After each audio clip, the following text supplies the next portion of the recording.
The casting shape is another factor in the process. All the factor we are discussing, like we have discussed this wall thickness. So now we will discuss about the casting shape.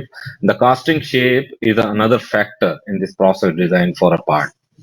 These issues include the flow distance, part complexity, the existence of a blind area such as cores, fins, and the washes shaded area that are not in the direct metal flow path. The maximum radius and the draft allowed on the part and the allowable gate locations. All of these all of these factors must be considered when designing the part to minimize surface defect.